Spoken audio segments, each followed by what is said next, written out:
వారి సమస్యల్ని పరిష్కరించాలని ఆంధ్రప్రదేశ్ ప్రభుత్వాన్ని తెలంగాణ ప్రభుత్వాన్ని కూడా నేను విజ్ఞప్తి చేస్తా ఉన్నాను.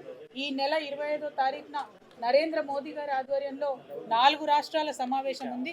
అందులో ప్రధాన ఎజెండాగా ఇది తీసుకెళ్లాలని మన రాష్ట్ర ముఖ్యమంత్రి రేవంత్ రెడ్డి గారిని నేను పర్టికులర్ గా డిమాండ్ చేస్తున్నాను. Thank you. గత 10 సంవత్సరాలుగా మీ ప్రభుత్వం అధికారంలో ఉండి కూడా ఈ పని చేయలేకపోయిందని ఇప్పటి ప్రభుత్వం ఆరోపిస్తా ఉంది. ప్రధానంగా 10 సంవత్సరాల్లో అనేక పర్యాయాలు బంద్తో సహా రాష్ట్ర ముఖ్యమంత్రిగా ఉన్నా కూడా కేసీఆర్ గారు బంద్ను కూడా నిర్వహించి మా యొక్క నిరసన తెలియజేసినాం.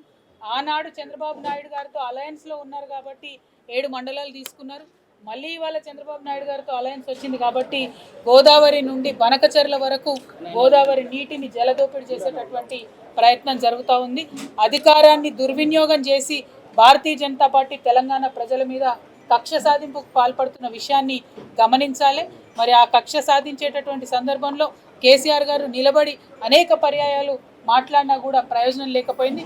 ఇవాళ మరి ఈ ప్రభుత్వంలో ఉన్నటువంటి రేవంత్ రెడ్డి గారు మా బడే బాయ్ అక్కడ ఉన్నాడు, నేను చోటే బాయ్ని, నేను ఏది అడిగితే అది చేస్తాడని చెప్తారు. కాబట్టి ఈ సందర్భంలో వారు కూడా ఈ 5 ముంపు గ్రామాలకు వెళ్ళి మరి అక్కడ ప్రజలకు హామీ ఇచ్చి ఉన్నారు. కాంగ్రెస్ పార్టీ జాతీయ మేనిఫెస్టోలో కూడా ఈ 5 గ్రామాలను మళ్ళీ తిరిగి తెలంగాణలో కలుపుతామని చెప్పడం జరిగింది. కాబట్టి వీరికి మళ్ళొకసారి కేంద్ర ప్రభుత్వాన్ని ఒత్తిడి తేవాల్సిందిగా ముఖ్యమంత్రి గారిని డిమాండ్ చేస్తా ఉన్నాం. జై తెలంగాణ. తద్వారా వారి సమస్యల్ని పరిష్కరించాలని ఆంధ్రప్రదేశ్ ప్రభుత్వాన్ని తెలంగాణ ప్రభుత్వాన్ని కూడా నేను విజ్ఞప్తి చేస్తా ఉన్నాను.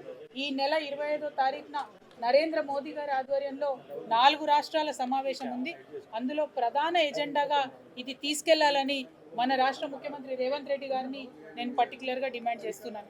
Thank you. గత 10 సంవత్సరాలుగా మీ ప్రభుత్వం అధికారంలో ఉండి కూడా ఈ పని చేయలేకపోయిందని ఇప్పటి ప్రభుత్వం ఆరోపిస్తా ఉంది.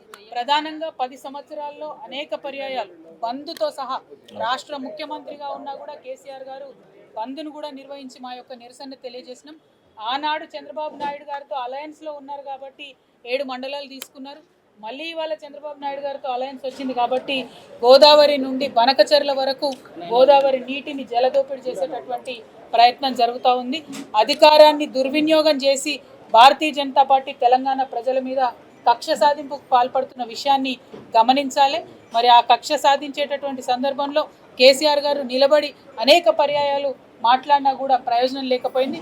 ఇవాళ మరి ఈ ప్రభుత్వంలో ఉన్నటువంటి రేవంత్ రెడ్డి గారు మా బడే బాయ్ అక్కడ ఉన్నాడు, నేను చోటే బాయ్ని, నేను ఏది అడిగితే అది చేస్తాడని చెప్తారు. కాబట్టి ఈ సందర్భంలో వారు కూడా ఈ 5 ముంపు గ్రామాలకు వెళ్ళి మరి అక్కడ ప్రజలకు హామీ ఇచ్చి ఉన్నారు. కాంగ్రెస్ పార్టీ జాతీయ మేనిఫెస్టోలో కూడా ఈ 5 గ్రామాలను మళ్ళీ తిరిగి తెలంగాణలో కలుపుతామని చెప్పడం జరిగింది.